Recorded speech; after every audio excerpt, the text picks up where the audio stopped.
तो पहला सवाल सर हमारा यही रहेगा कि जैसे कोई भी जलने की घटना होती है, चाहे कोई घर पे जले या किसी हादसे में जल जल जाए, तो सबसे पहले फर्स्ट एड क्या होना चाहिए हॉस्पिटल पहुँचने से पहले? क्या 3 से 4 चीज़ें आप बताना चाहते हैं कि जो ज़रूर तुरंत कर लेनी चाहिए, किसी भी टाइप का बर्न हो?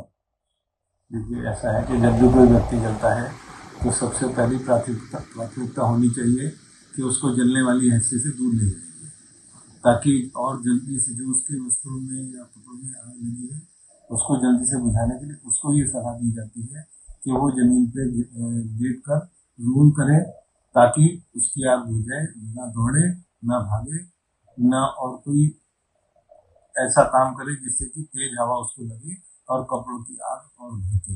तो उसको जमीन पर लेट जाना चाहिए और लेट कर रोल करना चाहिए धीरे धीरे, जिससे कि कपड़ों की आग बुझ सके। दूसरे नंबर पर जब आग बुझ जाए तो जो अंग जल गए हैं उनकी जलन को शांत करने के लिए या जलने की प्रक्रिया को कम कर देने के लिए उनको साधारण पानी से 15 से 20 मिनट कम से कम, या इससे भी अधिक, जब तक कि जलन शांत न हो जाए, उनको पानी के नीचे रखना होता है। बेहतर रहता है कि रनिंग टैप वाटर, यानी कि नल से बहते हुए पानी में हाथ है, पैर है, तो उसको नल से बहते हुए पानी में उसके नीचे रखना चाहिए कम से कम 15 से 20 मिनट, और जलन शांत हो। सर जैसे आपने पानी की बात करी, अब हम देखते भी हैं और कई लोग ऐसा बोलते भी हैं कि कोलगेट लगा लो या बर्फ लगा लो, हल्दी लगा लो या कुछ मतलब घरेलू नुस्खे पे बात करते हैं। ये कोलगेट, बर्फ या हल्दी लगाना ये क्या सर मेडिकली ठीक है या ये सिर्फ एक मतलब गलत धारणा है लोगों में? देखिए, ऐसा है, कोलगेट लगाना, हल्दी लगाना, ये सब टेम्परेरी चीज़ें तो हो सकती हैं, जैसे क्योंकि उनमें पानी होता है तो वो पानी से ठंडक तो देंगे, लेकिन चूंकि वो एक ऐसी चीज़ है कि वो इन्फेक्शन भी क्रिएट कर सकती है और वहाँ पे चिपक जाएगी, तो वो आगे सफाई में परेशानी कर सकती है। तो इसलिए कोलगेट या हल्दी लगाना कभी भी रिकमेंड नहीं किया जाता है। और इसके अलावा जो अन्य कोई उपचार करना भी है तो जो मेडिकेटेड क्रीम आती हैं वो लगाई जा सकती है, वरना सबसे अच्छा है कि साफ सुथरे पानी से उसकी जलन को कम किया। जी। सर जैसे आपने बताया कि साफ सुथरे पानी का यूज़ करें, ये तो हमारा फर्स्ट एड हो गया। उसके बाद चाहे हम बात करें कोई भी इलाका हो, घटना चाहे घर पे हुई हो, बाहर हुई हो, ये तो फर्स्ट एड हो गया। फर्स्ट एड के बाद क्या दूसरा स्टेप लेना चाहिए? नियर बाय अगर हॉस्पिटल जा रहे हैं, तो हमें किस तरह के हॉस्पिटल जाना चाहिए? क्योंकि हम देखते हैं कि बर्न की फैसिलिटी तो हर अस्पताल में नहीं होती, लेकिन फिर भी सबसे पहले किस जगह लोगों को जाना चाहिए सबसे पहले फर्स्ट एड के बाद? देखिए, यदि थोड़ा बहुत जला है, 1-2% जला है, तो आसपास जो भी ऐसा गवर्नमेंट अप्रूव सेंटर है वहाँ पर जा सकते हैं, जहाँ पर कि क्वालिफाइड डॉक्टर, सर्जन कोई बैठा है। तो 1-2%, 5-10% तक के लिए आप अभी किसी भी छोटे अस्पताल में भी इलाज करा सकते हैं। वरना अगर 15% से ऊपर जला है तो ऐसे में डेडिकेटेड बर्न सेंटर में जाना चाहिए।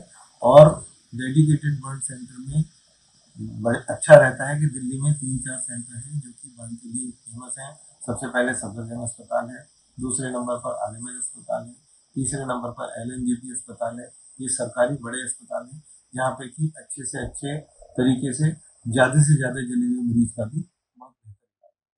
सर आपने अभी बात करी 2-4% या फिर 15% से ऊपर। इसका हम एक आम आदमी कैसे पैरामीटर समझे कि ये इतना परसेंट हो गया या ये ज़्यादा जल गया या बहुत ज़्यादा जल गया? मतलब कोई मान लीजिए कि किसी को सिर्फ़ पैर-पैर थोड़े से जल गए नीचे से, तो कैसे ये निर्धारित होता है सर? आप इसके मेडिकली कैसे लिए निर्धारित करते हैं इस चीज़ को? इसके लिए सबसे आसान तरीका है कि मरीज की ही बंद हथेली 1% एरिया कहलाती है। तो उससे अंदाजा लगाया जा सकता है कि जो हिस्सा जला है वो कितने परसेंट है, कितनी हथेली वहां पर रखी जा सकती है। तो उससे एक अंदाजा लग जाता है लगभग लगभग कि मरीज इतने परसेंट जला है। 15% का मेरा कहना है, इसलिए कि वयस्कों में जो एडल्ट हैं उनमें 15% से ऊपर भर्ती की जरूरत पड़ती है, और बच्चों में 10% से ऊपर भर्ती की जरूरत पड़ती है, क्योंकि इतना जलने पर शरीर से पानी की कमी इतनी तेजी से होती है जिसका कि उपचार पीने के पानी से, मतलब मुंह से पीकर नहीं किया जा सकता। तो ऐसे में नस के द्वारा उनको फ्लूइड रिक्वायरमेंट जो होती है, पानी की कमी जो होती है, उसको दिया जाता है। इसके अलावा जो एंटीबायोटिक्स वगैरह और जरूरी दवाइयाँ हैं वो दी जाती जी। है। तो सर ये तो बर्न की बात होगी, कुछ ऐसी चीज़ें भी होती हैं जैसे बर्न में किसी को इलेक्ट्रिक शॉक लग गया, उसकी वजह से भी लोग या तो बेहोश हो जाते हैं, कुछ मामलों में मौत भी हो जाती है। तो अगर इलेक्ट्रिक शॉक लगा है तो उसके बाद क्या चीज़ें करनी चाहिए? नियर बाय हॉस्पिटल जाना चाहिए? क्या-क्या करना चाहिए सर इस मामले में, इलेक्ट्रिक शॉक के मामले में? इलेक्ट्रिक शॉक के मामले में अगर डोमेस्टिक लाइट से 220 वोल्ट वाली लाइट से किसी को करंट लग रहा है तो आप उसको रेस्क्यू कर सकते हैं किसी लंबे डंडे से, जो कि इंसुलेटेड लकड़ी का डंडा हो, प्लास्टिक का हो, उससे हटा सकते हैं। लेकिन अगर वही काम 11,000 वोल्ट की लाइन से हो रहा है तो ऐसे में आपको किसी भी डंडे से उसको हटाना मुश्किल होता है, क्योंकि ऐसे में आप भी खुद दुर्घटना के शिकार बन सकते हैं, क्योंकि इतनी तेज वोल्टेज की लाइट आपको भी अपने ऊपर खींच सकती है, जिसमें कि आर्क कहते हैं जिसको बनना।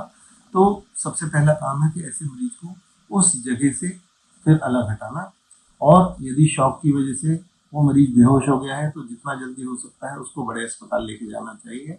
और जल इलेक्ट्रिक बर्न के मामले में जैसे कि आपने मुझसे पूछा है कि इलेक्ट्रिकल बर्न जो है उसमें शरीर के ऊपर का हिस्सा तो जलता ही है, लेकिन जहाँ से कांटेक्ट होता है वहां से शरीर के अंदर की मांसपेशियां वगैरह भी काफी खराब हो जाती है, जल जाती है, जिस जो कि सामने से दिखाई नहीं देती। इसीलिए इलेक्ट्रिकल कांटेक्ट बर्न साधारण बर्न के मुकाबले कहीं ज्यादा घातक। जी। सर आखिरी सवाल, जो बर्न के कोई भी केस हैं एक्स वाई जेड, उनके कुछ भी पेशेंट्स हैं तो उनको आप क्या सलाह देना चाहेंगे? घटना के बाद जब ट्रीटमेंट मिल जाता है उनको, उसके बाद फिर की क्या-क्या सावधानियाँ रखें? इलाज के बाद कि कोई किसी का बर्न का ट्रीटमेंट हुआ, चाहे वो इलेक्ट्रिकल है या चाहे नॉर्मल है। ट्रीटमेंट मिल गया है, उसके बाद जो फ़ॉलो-अप के लिए पेशेंट आते हैं, उनको आप क्या बताना चाहेंगे कि किन 3 से 4 चीज़ों का ध्यान रखें वो बाद में?